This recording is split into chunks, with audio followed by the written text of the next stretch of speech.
know that if you don't already, there is an art gallery over here to my left that you should peruse. I had the chance to walk through this morning, and I very much look forward to being able to meditate more over the course of the weekend on the work of Claire Pentecost, our visiting artist for this year's Prairie Festival.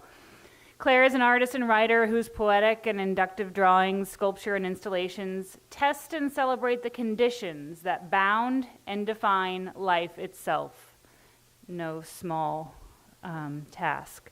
Her projects often address the contested line between the natural and the artificial, focusing for many years on food, agriculture, bioengineering, and anthropogenic changes in the invisible living entity that animates our planet. Claire is the founding member of Deep Time Chicago, dedicated to cultural change in the Anthropocene, and I am very pleased to invite you up here to tell us more about your work.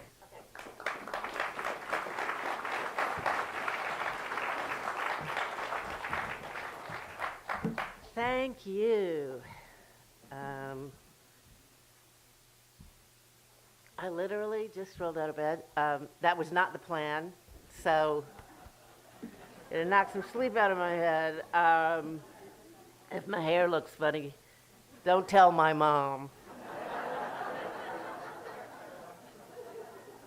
Okay, first of all, if I forget everything else, I gotta remember my thank yous. I'm so jazzed to be here, really. I have to thank, along with, I think, everybody here, Terry Evans, who lives in Chicago, where I live. And, I had wanted to come. The Prairie Festival was on my calendar for years, and I never made it because I teach, and that just is a hard time of the year for me to get away.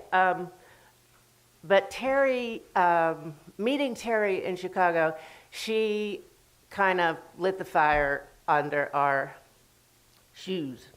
And we came last year for the first time, and I'm so grateful. I have to thank Bill and Corey North, who have made this completely pleasant and easy for me, getting here, getting on my work here, finding a place to stay. They're fabulous hosts. Carl Bowden, please take note, they pronounce their name Bowden. I was told to make a point of that. He collected a lot of soil samples for me locally, because the piece that you're going to see here, I've done a couple of times, one in London and one in Chicago, and the soil I use is found in the area and named, because soils have histories, and the soil in your yard is different from the soil in my yard, even if we live pretty close together. And so I also want to thank Anita for helping all this happen, and of course my husband and helpmate Brian Holmes, who helps me in every single aspect. Usually I'm the person in the room who knows, I live in the art world, right? So usually I'm the person in the room who knows the most about food systems and agriculture, or at least has thought about it for the longest time. So this is going to be kind of a different experience for me. Maybe I'll stick to the art. I'm going to tell a little story, hopefully briefly, about when nature met agriculture in my mind. I spent years, I was living in New York, I spent years making work about our relationship to the natural world, something I called nature, and I made work about zoos and natural history museums and the romance of indigenous cultures and photography itself, and imaginary structures that organize the way we encounter what we call nature. Okay, in 1997, I was living in New York City. In 1997, I moved to the Midwest. I moved to Chicago. And I discovered agriculture. But more importantly, I realized that agriculture is part of nature. I had been living under that kind of wilderness ideal. Nature is something that doesn't really have humans in it. And this is something that I don't think was just my problem. I mean, you'd have to have a culture that somehow draws a line between nature and agriculture to pour poisons into our world, somehow making a division between our bodies and the rest of the nature. Somehow we've separated ourselves, right? It's very perverse logic. And we could spend years talking about how we got here, but we really got to talk about how to get out of here. Okay, so I was already 40 years old, and I had a lot of work to do. So I did a ton of research. I just couldn't stop. The agricultural system, the food system, is opaque, secretive, controlled by corporations, controlled by a very few. This is global agriculture, and you know all that. So I won't go on. But so I accumulated all this knowledge, and I started making work about it. But I realized that I had all this knowledge, but that didn't change anything. You can teach yourself forever about the situation, and that's not going to change it. So I started looking into other kinds of agriculture, and of course, I encountered soil. Because you really can't get anywhere growing food without loving, cultivating, understanding, working with soil. So I started studying soil biology, and I think it was Reverend Hillel who entreats us to live a life of radical amazement. And I don't find it very hard. And when you look at something like soil and the cosmos underground and all the living things that work together in just like ways that we never imagined in this culture. I mean, plants are sending messages to each other through mycelia. So I was wonderstruck. And meanwhile, I just want to tell you this one thing. 20 years ago, when I started doing research about the food system, now you're not going to believe this, the young people in the room, nobody wanted to talk about food. Because, as one person told me, it's a bummer.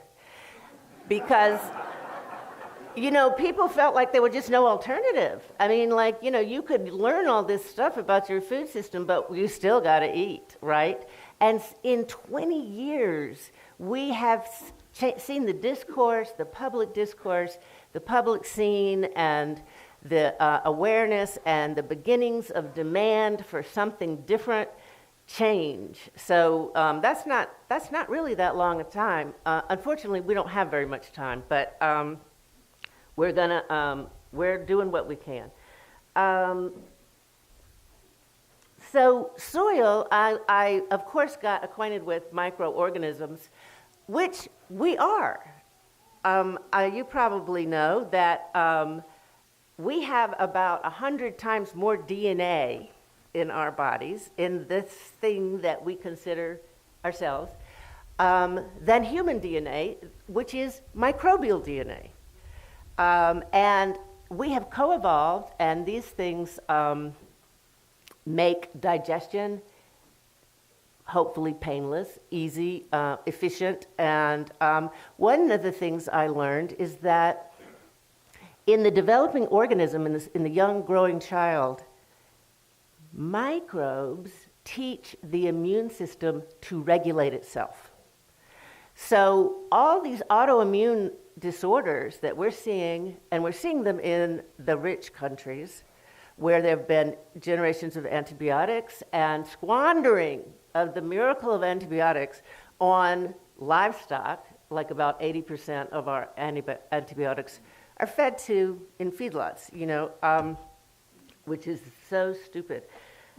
So now I'm going to get to the art. Does anybody know how many? Do I have any more minutes? Oh, yeah. 5. Okay, good. When I encounter unfamiliar art, I often have the question in my mind is, how did they get here? Like, how did they come up with this? You know, like what steps led to this array of strangeness that I am looking at? And so when I talk about my work, that's why I'm telling you this backstory, so that you have some idea of how I got to the things in that room. As I was telling you, I got really into microbes and understanding that microscopic life forms make the soil a fertile, life-giving entity, and they also are part of us, right? And so I wanted to establish or suggest, let's say, a continuum between the beneficial microbial life in soil and in our bodies. So I have made an installation called Our Bodies, Ourselves. No, Our Bodies Are Soils.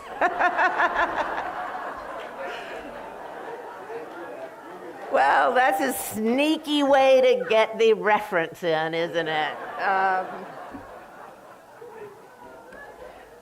Okay, now when you leave here, what I said was our bodies are soils, okay? So I've made an installation that is references like an apothecary or a pharmacy, and I have collected jars and paraphernalia that are from that history, that artifact history. But in the jars, in all the vessels in there, I've put soil, and each one is labeled with the origin of the soil. Because like I was telling you, soils are distinct. And this is something we need to keep in mind, you know, because soils have histories. And the other thing about soil, as you know, and Fred just mentioned, it's eroding, you know. I mean, I've read that the U.S. biggest export is soil down the rivers. It's our topsoil. And this is part of our common heritage, like air and water. It's part of the commons that we've inherited together and need to take care of. Period. Let me see. Wait one more minute. I just want to say that if you have any questions, please ask me. The idea is actually quite simple, and I hope you enjoy looking that it's visually pleasing and exciting. And I am very open to talking about art, and I am very sympathetic to people who feel alienated from art and our culture, which I think is a tragedy because it's such a basic human thing. But the question I will leave you with, that is the question that motivates my work a lot, is what does it mean to live a good life? And I think this is the question. This is an ancient philosophical question. What does it mean, you know, to be able to say about our lives, oh, this is the good life? Because the vision of the good life that Americans have pursued is killing us and killing a lot of other people. And so I think a lot of our problems, I mean, the Land Institute is exemplifying how we can do what we need to do technologically. But we need cultural change, and we need to re-examine what it means to live well with our magical planet. Thank you so much.